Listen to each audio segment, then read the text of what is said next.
எனவே அன்பர்களே, நாம் எல்லாம் சரியான முறை, அதான் சைவத்துக்கு, சைவம் என்பது ஒரு மதம் அல்ல, சைவம் என்பது ஒரு நெறி அல்ல, சைவம் என்பது ஒரு முறை அல்ல, சைவம் என்பது நீதி.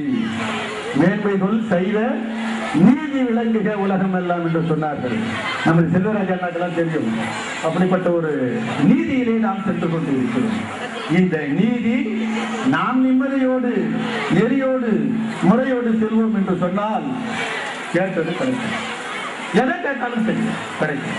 அடியவர் இச்சையில் எவை எவை உற்றன அவை தருவித்தருள் பெருமாள் என்று சொன்னார்கள். அந்த வகையிலே இந்த பாரதம் கண்டிராத ஒரு அரிய பெரிய தவஞானிதான் நமது குரு சுவாமிகள் அத்தியாச்சரண சுத்தாத்மித வைதிக சைவ சித்தாந்த ஞானபானு பாம்பன் குமர குருதாச சுவாமிகள். வடமொழியும் தென்தமிழும் இரண்டையும் ஒன்றாக பாதிக்கக்கூடிய ஒரு பேராற்றல் வாய்ந்தவர். தென்மொழி தான் ஓனும், வடமொழி வேண்டாம்னு சொல்ல மாட்டாங்க. ரெண்டும் ஒன்னா இருக்கணும். வடமொழியும் தென்தமிழும் ஆனவன் தான் ஆனைந்தும் ஆடினான் தான் என்ற தேவார வார்த்தைக்கு இணைய செல்பவர்.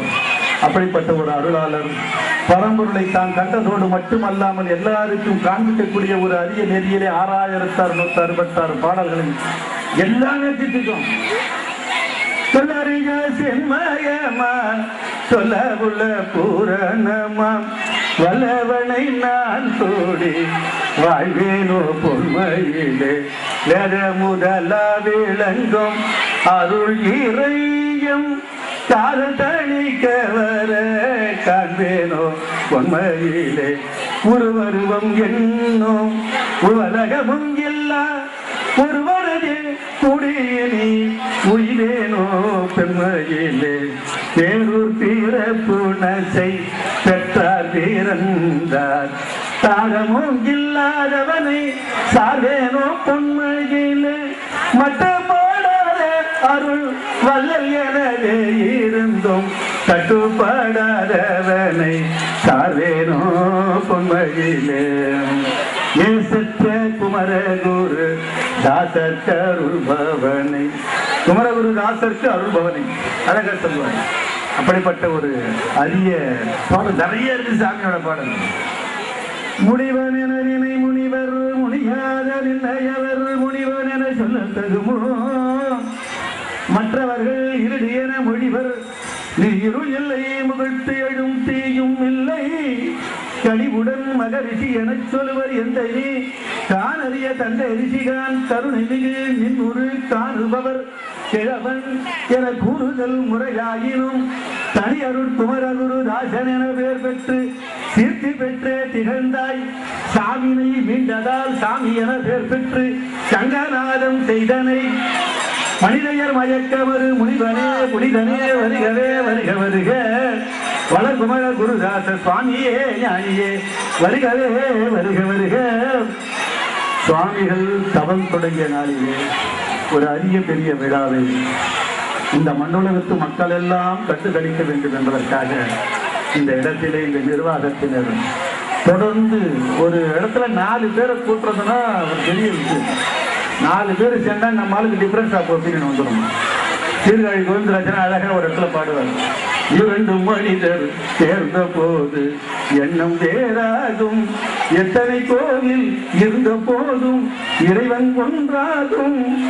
அப்படி பார்த்தா 2 பேர் ஒன்னா போவாங்க, இறங்கிறதுக்குள்ள 2 பேர் சண்டை போட்டு போவாங்க. ஏன்னா மனம் மாற்றினே இருக்கு. சாமி சொல்றார், ஒரு கொம்பிலே இருந்து ஒரு கொம்பிலே தாவி உழல்கின்ற மானதம் போய் மாறிக்கிட்டே இருக்கு நம்ம மனசு.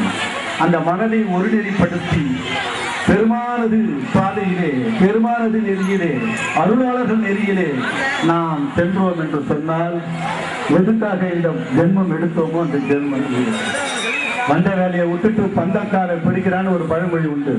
வந்த வேலையை விட்டுட்டு பந்தக்காலை பிடிக்கிறான். பந்தக்காலை பிடிக்க மாட்டான், பந்தக்காலை தான் பிடிக்கிறான். அம்மா அப்பா பொண்டாட்டி புள்ள பேரன் பேச்சு அப்படின்னு பந்தக்காலை பிடிக்கிறான். அந்த பந்தக்காலை பிடிக்காமல் எதுக்காக வந்தோம்? மனதார பாட வேண்டும், துதிக்க வேண்டும். அப்படி துதித்தோம் என்று சொன்னால் பெருமான் காப்பாற்றுவான் என்று சொல்லி மற்றவர்கள் சின்ன இன்பங்கள், வீடு வாங்கிறது, ஒரு இனிப்பு சாப்பிடுறது, ஏசி பஸ்ஸில் போறது, ஃப்ளைட்டில் போறது, இதெல்லாம் சிற்றின் பண்றது. இறைவரது அருள்தான் ஒரு பேரின்பம். அந்த பேரின்பத்தை அடைய வேண்டும் என்று சொன்னால் பெருமான் வணங்கணும். மற்றெல்லாம் ஆட்டோமேட்டிக்காக வந்துடும். 1 கோடி ரூபாய் வச்சிருந்தோம்னா என்ன ஒன்றும் வாங்கிக்கலாம் இல்லை. அதனாலதான் 1 கோடி ரூபாய் வச்சிருக்கவங்க வந்து கோட்டீஸ்வரன் ஈஸ்வர பட்டம் போடுவான். லட்சம் ரூபாய் வச்சிருக்கணும் அது கிடையாது. நமக்குள்ள விக்கினங்களை எல்லாம் நீக்குவதனாலே விநாயகர் பெருமானுக்கு விக்னேஸ்வரன் பேரு. என்றும் பொன்றா இளமையோடு விளங்குவதனாலே முருகப் பெருமானுக்கு குமார பரமேஸ்வரன் பேரு. அதுபோல கெடுத்தாலும் கெடுப்பான் கொடுத்தாலும் கொடுப்பான்ற காரணத்தினாலே சனி பகவானுக்கு சனீஸ்வரன் பேரு. 108 திவ்ய ஸ்தலங்கள்ல நமது வைணவ திலகமாக விளக்கக்கூடிய திருமாலுக்கு திருவேங்கடத்துல வெங்கட ஈஸ்வரன் பேரு. கோடி ரூபாய் இருந்தா உலகத்துல எதை பண்ணாலும் சாதிச்சிடலாம். அந்த காரணத்தால் ஒரு கோட்டீஸ்வரன். எனவே அன்பர்களே, நாம் முறையா வணங்கினோம் என்று சொன்னால் எது வேண்டுமானாலும் கிடைக்கும் என்று சொல்லி இந்த தப பூமியிலே என்னையும் ஒரு பொருட்டாக அழைத்து, ஏன்னா தினந்தோறும் நிறைய பாவம் பண்றோம்னு சொல்லிட்டு நாவுக்கர் சுவாமிகள் அழகா சொல்லுவாங்க. பண்ணிய உலகினில் பகின்ற பாவத்தை நன்னி நின்று அறுப்பது நமச்சிவாய வேண்டுவாங்க. காலையில எழுந்து இரவு படுக்கிற வரைக்கும் எத்தனை புண்ணியம் பண்ணிருக்கோம் பாவம் பண்ணிருக்கோம் ஒரு லிஸ்ட் போட்டா பாவம் பண்ணதான் நிறைய இருக்கு. என்ன பொறுத்த வரைக்கும் இவரை எப்படி கெடுக்கலாம், அவர் பர்சல இருக்கிறத எடுக்கலாமா, தொழில் அவரை எப்படி வீழ்த்தலாம், இந்த மாதிரியான எண்ணங்கள் எல்லாம் போது ஜென்ரலா உள்ள மனுஷனுக்கு நான் சொல்றேன். ஆனால் இந்த மாதிரி ஆலயங்களில் தவபூமிகளில் வந்து விட்டோம் என்று சொன்னால் மனிதன் வாழ்வாங்கு வாழக்கூடிய தெரிந்து கொள்வான். சில பேருக்கு தெரியாது, அவனுக்கு தெரிவிக்க வேண்டிய வேலை நமது வேலை. அந்த வகையிலே 6666 பாடல்களை இந்த உலகம் உய்வதற்காக தந்த ஒரு உத்தம ஞானிதான் காண்பித்தார். அதுல ஒரு சில பாக்கள் உலகம் முழுவதும் பரவியுள்ளன. குமாரஸ்தவம், போற்றி விண்ணப்பம், தங்க ஆனந்த கழிப்பு, அப்படிப்பட்ட சில பாடல்கள் பரவி இருப்பது நமக்கு. ஆனால் அதிகம் மீறி இன்னும் நிறைய பாடல்கள் இருக்கு, பல ஆழ்ந்த கருத்துக்கள் இருக்குது. இப்ப கங்கையில குளிக்கிறவங்களுக்கு எல்லாருக்கும் பாவம் தீருது. ஏன் பாவம் தீருதுன்னு சாமி சொல்றாரு. ஏன் காவிரியில மூழ்கினா பாவம் தீராதா அப்படின்னா தீராது, கங்கையில மட்டும் மூழ்கினா பாவம் தீரும். எதுக்கு இந்த மாதிரி கங்கையில மூழ்கினா மட்டும் பாவம் தீருது அப்படின்றத சாமி தன்னுடைய பாடல்கள் சொல்றாரு. கூர்ந்து கவனித்தீர்கள் என்றால் தெரியும்.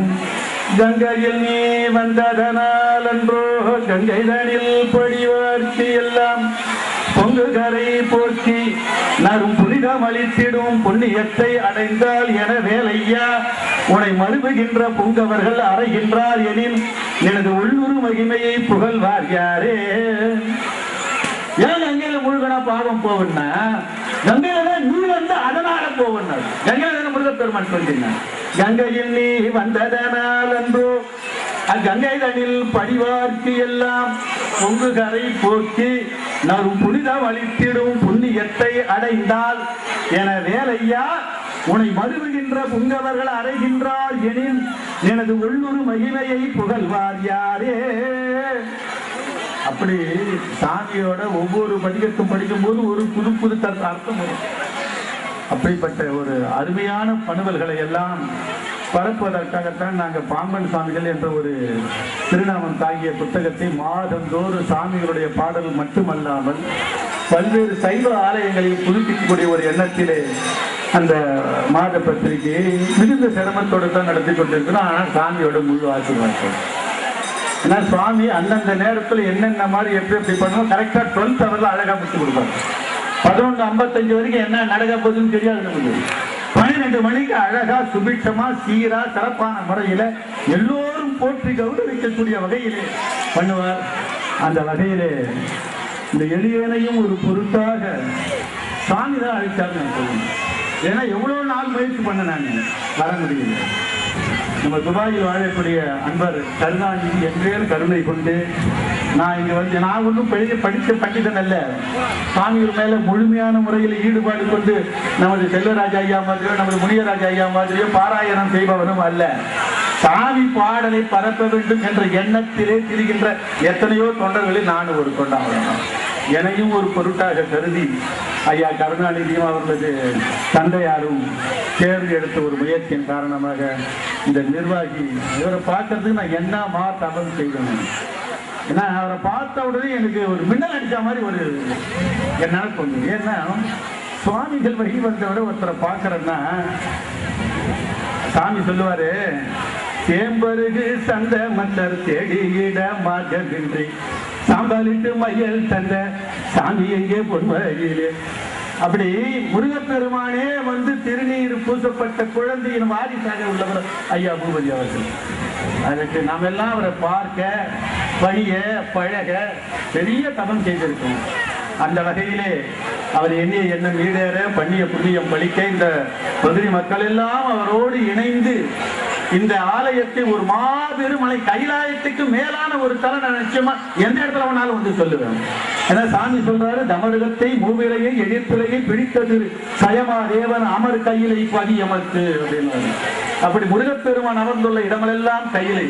அந்த முருகப்பெருமான் தனது பாதம் தோய இங்கு வந்தான் என்று சொன்னால் கைலாயத்துக்கு போறெல்லாம் கையிலை மாமனின் என்று போட்டுக் கொள்கிறார்களே, அதுபோல பிறப்பன் வளர்ச்சிக்கு முழுமையான முறையிலே தன்னை ஈடுபடுத்திக் கொண்டவர்களுக்கு எல்லாம் பிறப்பன் வளர்ச்சி மாமணி என்று புரிந்து பட்டம் கொடுக்கலாம். அந்த வகையில் ஒரு அரிய தவம் உள்ள இந்த இடத்தை சேவிக்க நான் என்னமா தவம் செய்தது என்று வியந்து மகிழ்ந்து பயந்து பாராட்டுகின்ற பெரிய இடம் இது. இனிமேல் நான் வாழ்க்கையில் என்னென்ன நினைக்கிறேன்னா அத்தனை சாதித்து சொல்ல முடியும். அந்த வகையிலே சுவாமியோட தவம் சார்ந்த இந்த பூமியை வணங்கி இதுகாரும் பொறுமையாக ஆங்காங்கே இருந்து கேட்ட அத்துணை சிவனைய செல்வர்களுக்கும் அத்தியாசனம் சுத்தாத்மித வைதிக சைவ சித்தாந்த ஞானபானவாக விளங்கக்கூடிய பாம்பன் குமரகுருதாஸ் சுவாமிகளின் திருவருளும் ஐயா கணேசன் போன்றவர்கள் எல்லாம் என்னையெல்லாம் மாற்றுப்படுத்த வேண்டும். வயதிலே தெரியவர் அவர் எண்ணிய எண்ணம் ஈடேற, சுவாமிகளின் வாரிசாக விளங்கக்கூடிய சுகஸ்ரீ பூபதி அவர்கள் எண்ணிய எண்ணம் ஈடேற பண்ணிய புண்ணியம் பலிக்க அத்தியாசனம் சுத்தாத்மித வைதிக சைவ சித்தாந்த ஞான பானு பாம்பன் குமரகுருதாச சுவாமிகளின் தாமரை திருத்தாள்களையும் செவ்வேட்பரமனின் எல்லையில்லா கருணையை வியந்து பாராட்டி மகிழ்கின்றேன். வெற்றிவேல் முருகனுக்கு.